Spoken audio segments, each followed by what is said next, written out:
ဒီဘလော့မှာဆိုရင်တော့ညီမတို့မိသားမှာကျင်းပပြုလုပ်သွားတဲ့ Welcome Festival အကြောင်းကိုပြောပြပေးသွားမှာဖြစ်ပါတယ်။ King, Queen, Popular, Basketball, Princess ရွေးချယ်မှုတွေကိုလည်းပြသပေးသွားမှာဖြစ်ပြီးတော့တက္ကသိုလ်မှာ Welcome လုပ်တဲ့ဆိုတာဘယ်လိုမျိုးလဲ။တင်ဆက်မှုတွေကားပြဖော်ပြမှုတွေအပြင်ညီမပါဝင်ထားတဲ့လူကုန်ကူးမှုအသိပညာပေးပြဆက်ကိုလည်းပြသပေးသွားအောင်မှာဖြစ်ပါတယ်။ဒါ့အပြင် Festival မတိုင်ခင် Rehearsal မှာညီမတို့ရဲ့လေ့ကျင့်မှုကိုလည်းပြသပေးသွားအောင်မှာဖြစ်ပါတယ်။ Welcome Festival ဘယ်လောက်ထိပြောဖို့ကောင်းလဲဆိုတာဗီဒီယိုအဆုံးထိကြည့်ပြီးရင်ညီမရဲ့ YouTube Channel ကိုလည်း Subscribe လုပ်ပေးဖို့တောင်းဆိုပါရစေရှင်။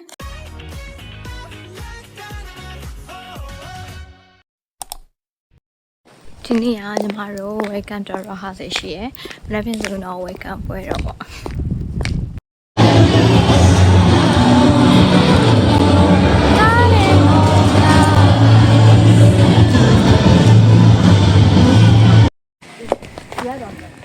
ဆန္ဒကလည်းဝဲလည်းအတော့ရဆန္ဒကညီမကဒီဘောလီဘောပွဲကိုခဏသွားကြည့်လိုက်တယ်အခုเจ้าမှာကဒီအားကစားတွေစနေပြီကွာသိရမလားအားကစားပြိုင်ပွဲရှိနေပြီမေဂျာအလိုက်အားကစားပြိုင်ပွဲတွေဆန္ဒကဘောလီဘောပြိုင်ပွဲပါအဲ့ဒါဘောလီဘောပြိုင်ပွဲခဏသွားကြည့်လိုက်တယ်ဒီခဏဆိုမှခဏဒီပဲရှိလောက်ခဏလောက်ကြည့်ပြီးတော့ဒီမှာပြပါခဲ့တယ်ကွာတကယ်စင်းနေရခိုင်မို့ဒီခဏသွားဆောင်လို့ပေါ့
ဟာဇနီးကဆောင်းနာကကျတော့ရဟာဇယ်တကယ်စင်မှာမတိုက်ခင်မနေ့ပြန်ကောင်းမဲ့နေရပေါ့အဲ့မှာမတိုက်ခင်ကျမတို့ခန်းထဲမှာပဲရဟာဇယ်အစမ်းကကြည့်တာဖြစ်ပါတယ်အခုကတော့တကယ်စင်ကိုသွားတော့မယ်ဆိုတော့လက်ပြင်တကယ်ကောင်းမဲ့နေ နောက်ပြန်ညီမကဒီနေရာ character နဲ့နေရပါဒီမှာဒီချက်ကပိုင်းနောက်တော့ဒီလူမှုပညာပေးပြစမှာလည်းငါဖြစ်ပါရဲ့ရှင်ဒီစုနေရာနေပြီး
ဖြစ်တာဖေးမားတယ်ဒီဖေးကြမှာဒီဒီနေရာကိုပြင်လို့ရအောင်ဒီလေးကောင်းကောင်းမပြီးနိုင်တော့တော့တော့ဒီဒီလေးအားလုံးအဲ့ဒီကိစ္စကိုတော့လို့အဲ့တော့ကျေးလာရဲ့ညီမတို့အခုကညီမတို့အခုကရဟဆယ်ပြီးသွားရေကွာညနေအခုဆိုလို့ရှိရင်ကျောင်းလာရပဲရဟဆယ်တိုက်နေအခုညနေ4 နာရီခွဲသွားပြီကွာအဲ့လောက်မှပြီးရဲ့ဒီနေ့ကုန်နေပါပဲတိုက်နေသားရဲ့တော့အခုကတငယ်ချင်းတယောက်ကဝှစားသွားချုပ်ထားတာဆိုတော့သူ့ဝှစားကိုအရင်သွားယူမယ်ကိုကရင်အဆောင်ပြန်ပါမယ်လက်ဖြင့်ကြရင်တော့တကယ်ပွဲတော့လာပါပြီ So we'll see you tomorrow. Hi, like that. Hey, Liane, like that. အစင်းရောက်နေတာမိတ်ကအားတဲ့ပန်းရောက်နေရဆိုတော့ hair အားတဲ့ DS the artist and ပြောပါလို့ပြော the artist and DS ဟာအပေါ့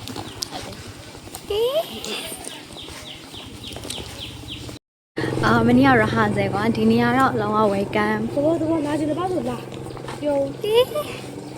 တော့မိတ်ကမနက်တည်းပြင်တာပေါ့နော်သူတို့2 ယောက်လာပြင်ပေးတယ်အဲ့တော့အစင်းရောက်နေတယောက်ကမိတ်ကပ်ပိုင်းကိုသူကပြင်ပေးတယ်ဒီပိုင်းရောက်နေတယောက်ကြတော့သူချောင်းမှာပေါ့သူက hair ပိုင်းကိုပြင်ပေးတယ်အေးသွားကြနေ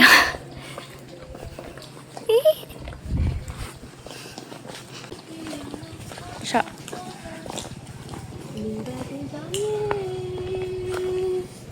你买的开啥呢？好的，白杨林的对吧？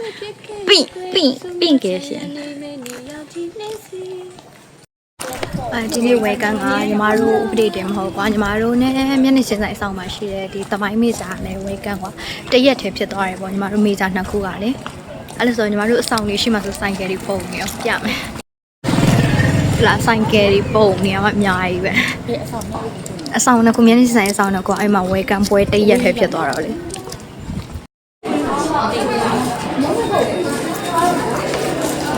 ဟုတ်ကဲ့တော့ငါယူမဒီမှာအမဖုံနော်ဖုံပဲဒီကအခုကပွဲချင်းမမဲစီကိုတော့မှပွဲကကြတော့ညီမတို့ပထမနေ့ကနေခဲ့တဲ့အခန်းမှာကွာအဲ့ဒီအခန်းထဲမှာပဲကျင်းပမှာ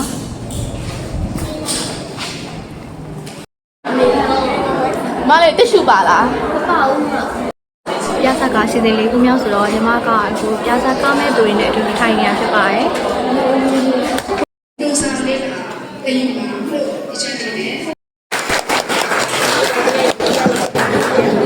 ဆက်လက်ပြီးဥပဒေပညာဌာနပမောက္ခဒေါက်တာရင်ရင်လက်ဖြစ်ပါတယ်ရှင်ဆက်လက်ပြီးမိတ်ဆက်ပေးမှာကတော့ဥပဒေပညာဌာနတွဲဖက်ပမောက္ခဆရာဦးလာမျိုးဖြစ်ပါတယ်ရှင်စုနေနေဒီ送完这了人家陈茂元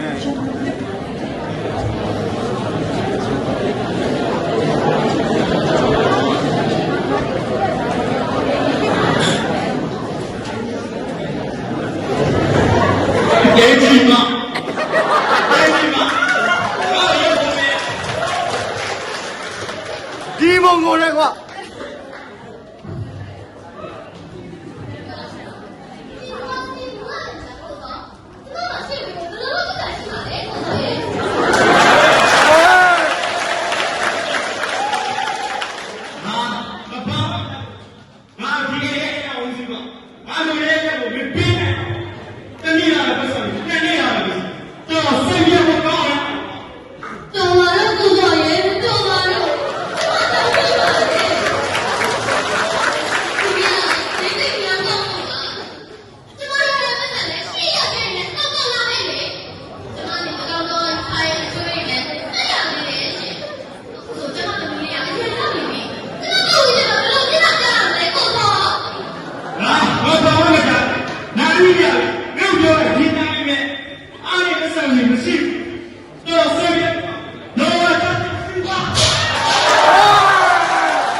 သမီးမိဘမကောင်းတာဒီလူကြီးကောင်းတွေရှိနေပြီအန်ဒီကတွေးခုကျွေးခုများဖြစ်ပူလောင်နေတော့မိခင်ဟာပြည့်တဲ့ပေးတဲ့ဥမာတကားဘာမှမတတ်နိုင်တဲ့ဖြစ်ဝမ်းနေနေရပြီတခုတော့ညနေကအန်ဒီကတစ်တော်ကြည့်နေစဉ်ဝေရေးချင်းချင်းဖြစ်ရရမတဲ့ပူလောင်နေရတော့လူစိတ်တွေပါကြကောင်းပြီးဒီလိုဘောအားရှိပြီးနေပြီ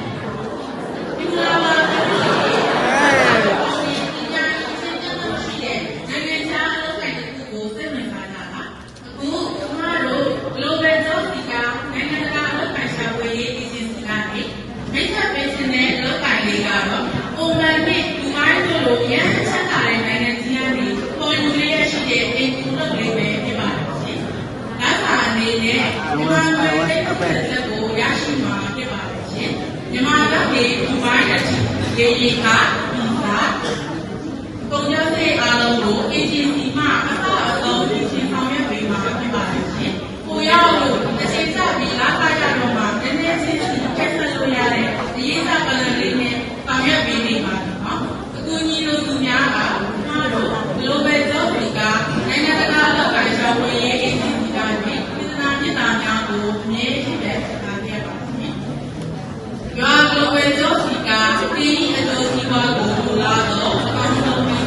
သက်တွေနဲ့သူများကိုပုံသုံးလုံးသိရှိလေကိုရှိကံမင်းမင်းမင်းသူတို့လူရည်သက်သက်ရှိတာကိုအများဆုံးသက်တွေပြပါတော့။နောက်ရအားလိုက်တာပညာရေးရှင်းရတယ်လို့တဲ့ပြီးတော့တလောက်မြန်မာပြည်ကအိမ်30အောင်ရအောင်ပါအဖြူငါ့ကိုလည်းဆက်ကြည့်ရ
အေးရွေးနေတာလေးကြီးဆွဲတော့မှနော်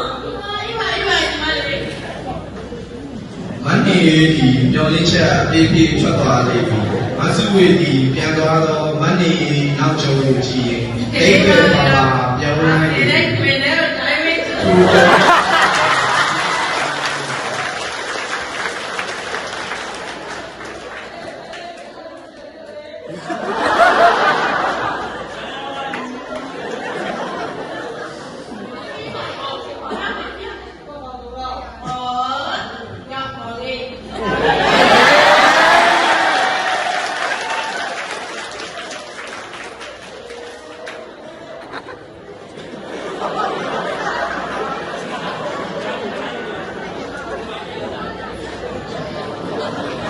နောက်တစ်နေ့မှာမန္တေဒီသူ့ဝိယာလက်လုံးခံတဲ့ဝေဝရခတ်၍အတွေ့အကြုံ၌လွန်ဆွဲနေပေသည်မိသားစုထဲတွင်သမှုတည်းသောတိုင်ပင်ပေါ်ဖြစ်သောမိခင်၏နာတို့ကိုကပ်၍တီးတိုးတိုင်ပင်နေသည် မေမလုံးရတော့ ဒီကောင်းကိုသိနေတာသမီးရဲ့ တမီးကိုပြောချင်ရှိတော့ ။ဘာကြောင့်လို့လဲသမီး ဘရာလေးမေတမီးနိုင်ရချမှာလို့ပြောတော့ ။နိုင်ငံခြားနိုင်ငံခြားတဲ့သမီးရဲ့ ဟောဒီစားလေးကိုဒီမိုင်းတော့မလို့တော့ခေါ်တယ်ဒီမော်လို့ပဲပြီးတော့တိတ်တော့ဆက်အောင်ရမှာတဲ့ ။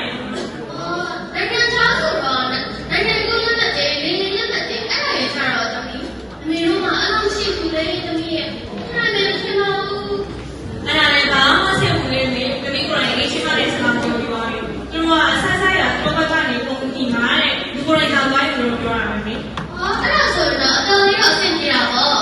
ဒါပေမဲ့ယုံကြည်စိတ်ချရပါလား။ခုတော့ကြားနေရတဲ့သတင်းတွေကလည်းမကောင်းနေဘူးလေ။ အဲ့လိုလည်းစိတ်မပါနဲ့မေတမီးကိုယ်တိုင်သူတို့တော့ပခြားရေးကြည့်ပြီး follower ရတယ်အများကြီးပြီးတော့သူတို့ကနေစိတ်လောက်တော့တဲ့သူတွေတော့လည်းအဆင်ပြေတယ်လို့ကြားရတယ်မေစိတ်မပူနဲ့နော်တို့အားကြလိုက်တာမေရဲ့တမီးရဲ့နိုင်ငံခြားမှာလို့ချင်တယ်အင်အားချင်တယ်မေရောတမီးရောလည်းခံတယ်ဖေးမကောင်းတာလေဖေး ဒီမှာသမီးလေးဒီလောက်စစ်စစ်နဲ့တင်ပြနေမှာတော့ပေါ့ပေါ့ဟိုသမီးလေးရဲ့တောင်းစရာကမြင့်တယ်လည်းတိုင်မကြည့်အောင်လေသမီးရဲ့ အော်ဟုတ်တယ်မေအာဒီချစ်ဆိုသူကြောင်းပြန်လာပြီလေအဲ့ဒါတမီးကလည်းတော့ပြလာတယ်နော် ကောင်းတယ်ကောင်းတယ်တောင်းပါသမီး ဒီလိုဖြစ်မန္တေဒီလူကြီးတကယ်ချင်းကျောင်းဆရာမတွေမမြတ်သိစီလိုပါလေဘဝပေချီနေကြမန္တေမှာပညာရေးဆုံးကမ်းမတိုင်ခဲ့တော့လေငယ်တကယ်ချင်းမမြတ်သိမှာကိုကျောင်းဆရာမဖြစ်လာပြီးမန္တေအားကိုးတိုင်ကိုတကယ်ချင်းတရားဖြစ်နေပြီမန္တေတရားမမြတ်သိအိမ်ကိုရောက်တော့ကမမြတ်သိဒီကျောင်းမပြန်ရောက်ပြီးအိမ်ရှိကုန်တန်းကခဏနာနေရမန္တေမှာမမြတ်သိကိုမြည်၍အာရဝတ္တနှုတ်ဆက်လိုက်နေသည် ဟဲ့တကယ်ကြီးမျက်သိနေအိမ်မှာရှိလား အေးဘာဖြစ်မှာတော့ ဟောငါလည်းတိုင်နေတယ်ရှိလို့အချင်းလို့ရတယ် ဟုတ်တယ်ဒီဘာသာရေးလို့လေ ငါနိုင်ငံခြားမှာလို့ဆိုတော့မျိုး တကယ်ကြောင့်ဘာလုပ်လဲ ဟောခုခေါ်နေတယ်ဒီမိုင်းလို့မယ်တော့အိမ်မော်လို့ပေါ့တယ်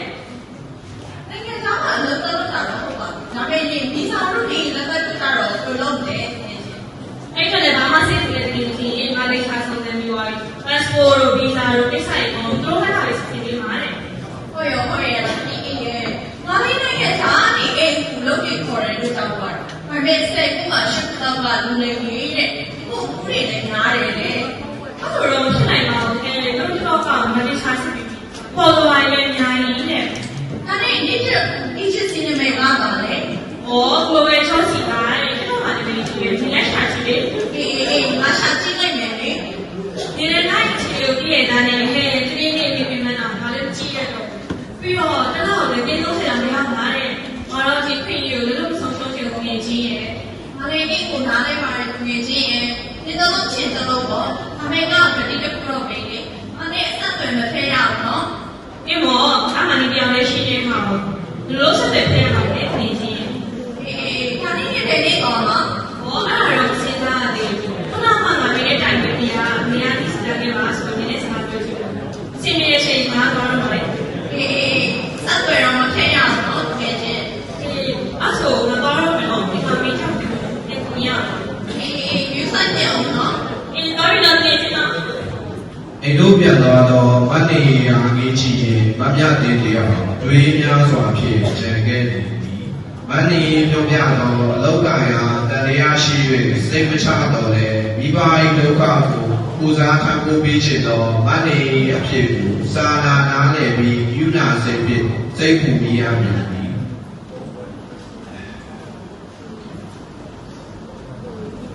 အနေဒီအခွင့်အရေးဟာလည်းတော့အခန့်သိခံတဲ့ဝေဝဲရခိုင်၍တွေးလည်းနာလွန်ဆွဲနေရာအာနာတော်ဆုံးဖြတ်ချက်ကိုချနေပြီဤခွင့်အရေးကိုအပြေးအဝဖန်ဆုပ်နိုင်မှာဖြစ်ပြီဤဒီသာလျှင်ငါမိတာစု၏မျောလင်းချက်၄ရောက်ဖြစ်သည်ဟုစိတ်ပိုင်းဖြတ်တာမဆုဝေထံပြန်ဆက်သွယ်နေပြီ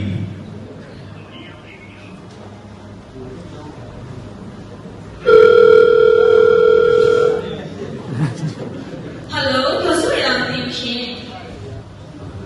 ဟယ်လိုဟုတ်ကဲ့ကျွန်မမဆုဝေပါရှင်အော်ဟုတ်ကဲ့ညီမလေးကိုတည်းဖြစ်နေတော့အေးဆက်မတွေ့တော့ပါလိမ့်ပါအခုအေးလေးချာတိုင်းလေးကြည့်လို့အေးရမလို့ဒီလိုလေးအဲ့ဒါညီမကောင်းတော့ကိစ္စလေးကိုချက်တော့ပြောပြလိုက်ပါဦးအော်ဟုတ်ကဲ့ညီမလေးအဲ့ဒါလေမတို့မြန်မာနိုင်ငံမှာရှိတဲ့ရုံးခွဲရလေမန္တလေးမှာရှိတာအဲ့ဒါကြောင့်မလို့ညီမလေးမန္တလေးကိုသွားလိုက်ရင်အဆင်ပြေပြီညီမလေးအတွက်လေအမညနေ3 နာရီလေကားညနေ3 နာရီကားတစ်ခါကိုပြတ်ထားပြရမယ်နော်ညီမလေးအော်ဟုတ်ကဲ့ဟုတ်ကဲ့မကိုရောက်မရှိရင်လေအားဟုတ်တယ်ညီမလေးကျောင်းမလေးအမေသူ့ကိုတောက်လုပ်ပြလိုက်မယ်နော်အော်ဟုတ်ကဲ့ပါ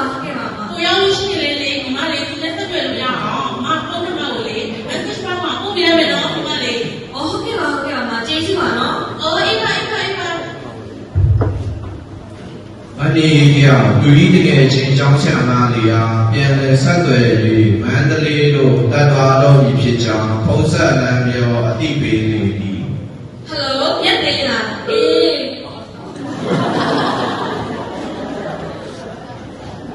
ဟယ်လိုမြတ်သေးလားအေးငါကမန်လေးတော့တော့မရပေဘူးငါမလေးဖုန်းနဲ့ဆက်မယ်နော်အေးအနေကသူဤမျောလင်းချက်ရောက်ရှိတယ်လို့ရေးရေးကြီးပြေးဝင်သွားခဲ့ပြီသူယုံကြည်တော့သူနေချက်အစစ်မှန်အောင်လို့ပြေးတော့ခြင်းမရှိတော့ပြီမန္တလေးကကြည်ဝင်တို့ရောက်လာပြီဘယ်သွားလို့ဘယ်လာရမှန်းလည်းမသိပြီလူတော်ရသည်ကမမေသူအားဖုံးဆက်ရန်သာဖြစ်သည်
ဒီကမမေသူပေါ်စားတို့ကောက်ကောက်ပါလာရဲပါကကားမင်းနဲ့ဗလန်မင်းရှိတဲ့ဘုရားစုလာခံယူပြီးတရားတဲ့ခုကိုပြင်ဆင်နေသည်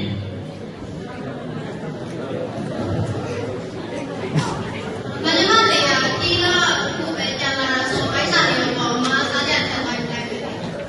အော်ဟုတ်ကဲ့ရပါဒါနဲ့တည်းကမတော်လို့ရှိရင်ဒီမှာတစ်ဆက်ပဲခဲ့မယ်တော့တည့်ရမှာလားမိန်းကလေးကြောက်တယ်ဆို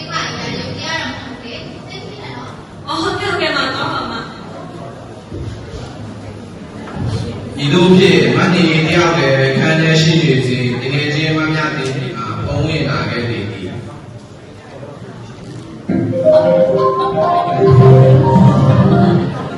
လိုမြတ်တင်လားငါဆွေလေးကိုဖုန်းဆက်တော့မလို့အော်လို့ဆက်တော့မှမလေးရောက်ပြီးပြီလားဟိုတယ်မှာတော့လို့ဆက်တယ်ငါ့ကိုမင်းတို့ဆွဲဆောင်မလေးတော့လာကြိုးပြီးတယ်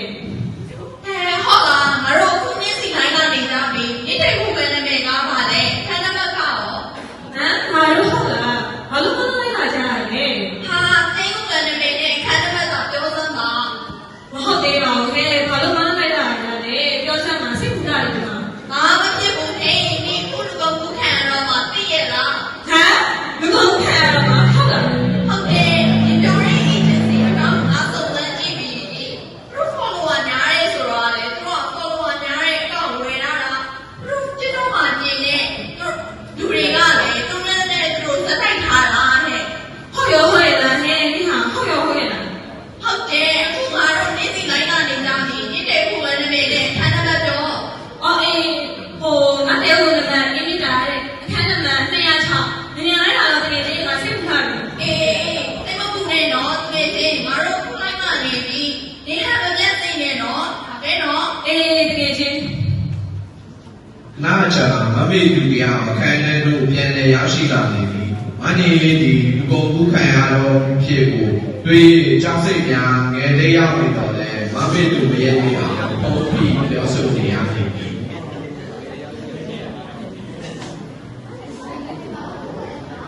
ဘာဖြစ်ပါ့မလဲခဏမှမင်းစီအောင်ဖုန်းဝင်လာတော့လေဒီနေ့ကြည့်ရနေတယ် ဒီ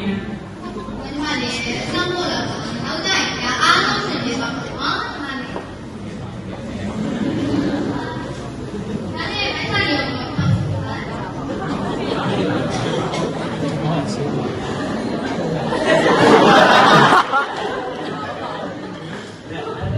တော်တယ်တော့မှကြည့်ရှိပဲဆိုင်ရအောင်အိမ်ထဲလာလို့ပဲဒီမှာကြည့်တော့အများကြီးတယ်မယ်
ဒီပွဲဆိုရင်လည်းဒီစက်ပြတ်နေတာတော့ကြာပြီခုလိုမမြတင်ရနေပြီးတော့ကျွန်တော်တို့တတိပေးနိုင်ကြတော့မှတက်တဲ့ message ရရှိခဲ့တော့တက်တဲ့ message ရရှိခဲ့တော့ခုလိုတတိပေးနိုင်ကြပြီတဲ့အတွက်မမြတင်လို့ကျွန်တော်ကျေးဇူးတင်ပါတယ် စပါးလာတာကျေးဇူးတင်ရပါပါဆရာရဲ့မတ်မေကျေးကိုခုလိုအချိန်ကြီးပြည့်နေနိုင်တာပဲမှတ်သားပါပါဆရာ နေလေကျေးဇူးတင်တယ်မှတ်တာမကယ်မိသမီးလေးကြီးစိတ်နဲ့လား ဒီရမပြတ်တဲ့ဒီရဆရာကိုကျေးဇူးပဲတင်ရှိပါရရှင်ဆရာတို့ကမကယ်ဘူးကျမဘွားရေးပြီးတော့မလို့ကျမကလေဒီလိုကိုကျမဘွားရဲ့ပြောင်းလဲချက်အောင်ရှိတယ်လို့ထင်နေမိရအမှန်တော့ဒါအမောင်လေးဖြစ်နေရှင် ဒီမှာပါ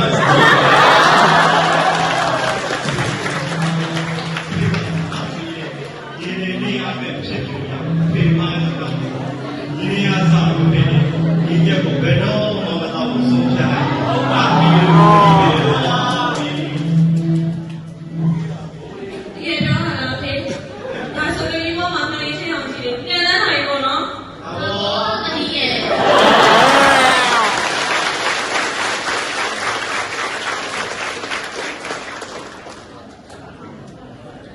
်တော်ရဲ့ကြားသက်လေးကတော့ဒီမှာပဲဆက်သက်ပါပါပဲ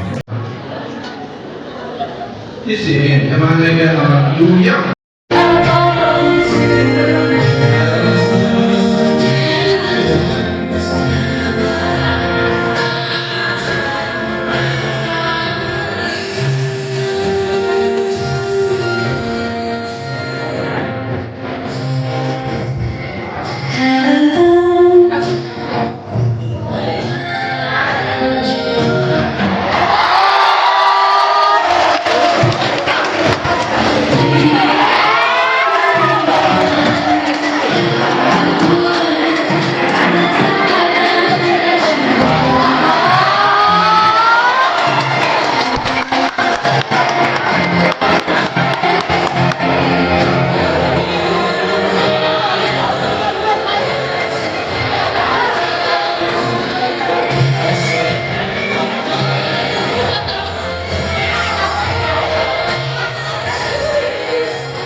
ဖြစ်ပါမယ်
စ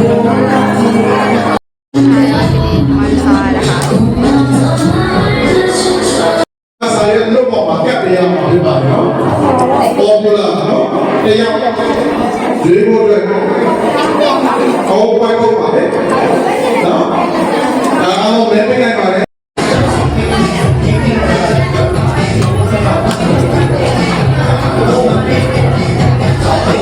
ညီမတို့တေးချေကိုယ်တိုင်ပါကာလာလာပါခင်းရောင်နေညီမတို့တေးချေ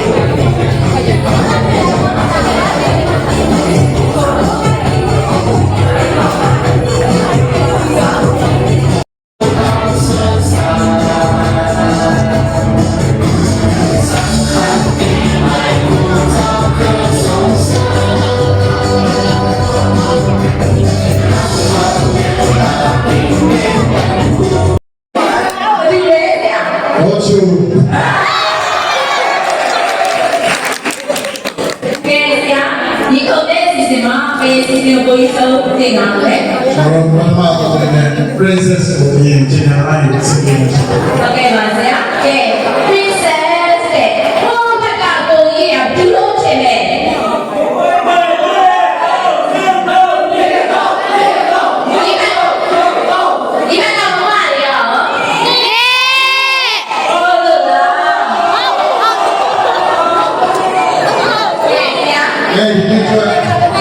princess ဆိုရလေးကိုထိုင်ထိုင်နဲ့ရရှိသွားတယ် ဒီနေ့ချက်ပေးလိုက်မယ် ကောင်မရဲ့လဲနေနေကြွားကြည့်ပါ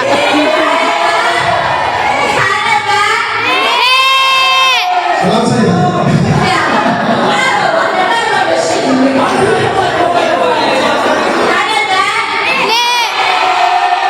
ကျင်းနေလို့ဆိုတော့လေခါရတဲ့စင်တာပဲဆိုင်ကနေဆွဲကြတော့နော်ခါရတဲ့ရှိစိုးတယ်လေခါရတဲ့ဆိုင်ကနေတော့လေ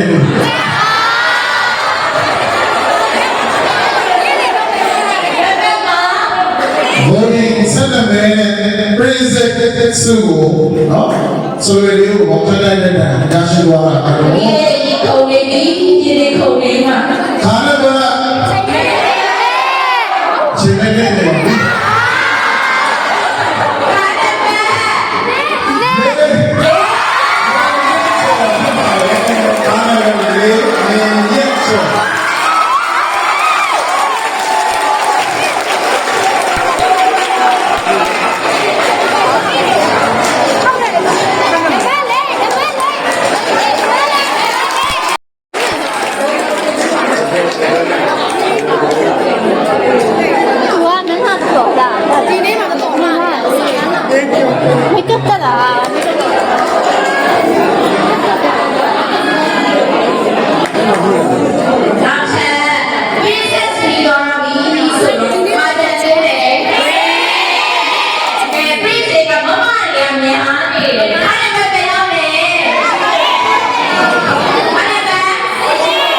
ကျွန်တော်လည်းမသိလို့လိုက်ချအောင်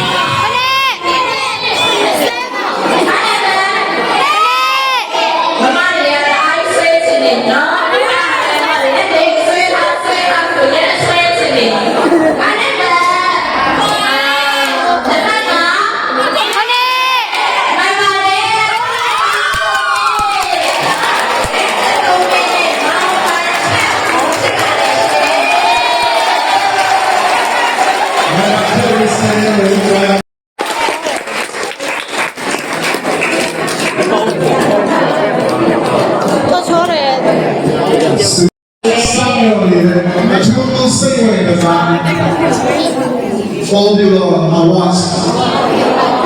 chicken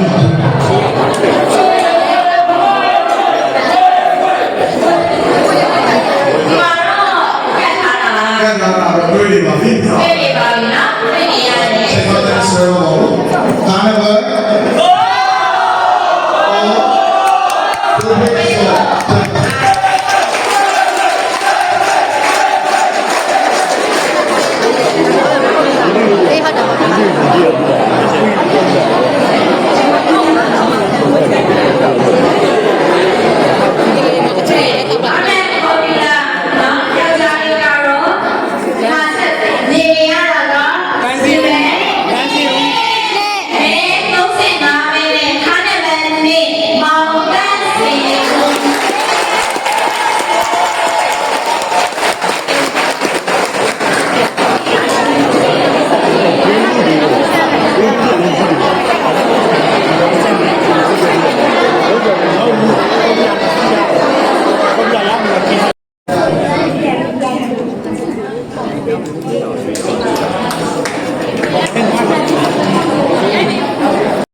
ဒီ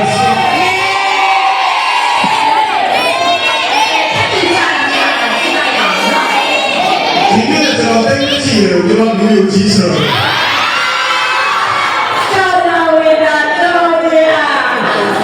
ကိုယ်စီပြီးတော့အားဝကလာတယ်အဲဒီမှာလည်းဆူ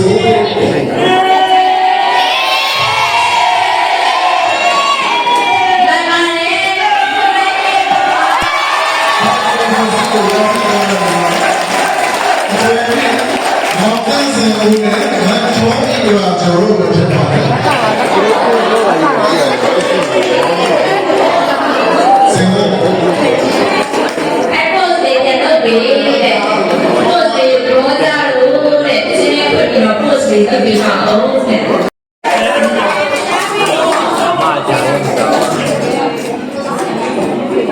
ဘယ်ကဘစုကိုစပွန်ဆာအဖြစ်စုချီနေပြီးတဲ့လက်စုညနေအားကျူးပြီးကျေးဇူး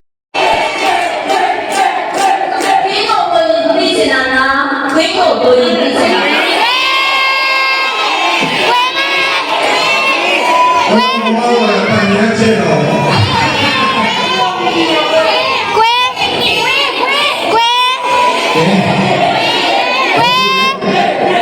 今天是我们3个人嘛，后边那个。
Bike ပဲတော့ Prince Queen နဲ့ပုံစံနဲ့ပြောတယ်။ဟုတ်တယ်။ကျလာခဲ့မယ်။ပြောမှာ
ပေးပါရင်ဘလောက်ကဘာသာတော်ရည်နဲ့အားလေးစားစွာပန်ကြားရပါရှင်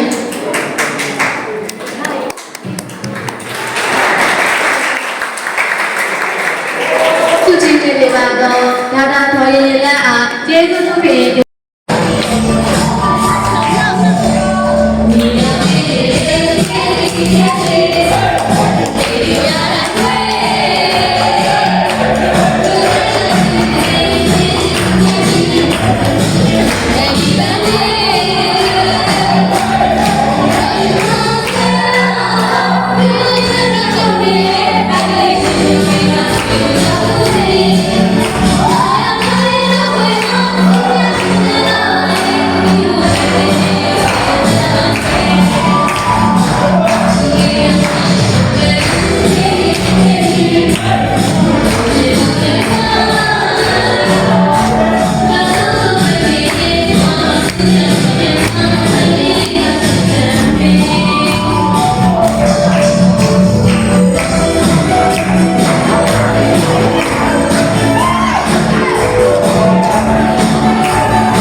မြင့်စင်စီပါတယ်တက်လိုက်တော့မြင့်စင်စီကြီးခက်လိုက်မြင့်စင်လေးကြီးခက်လိုက်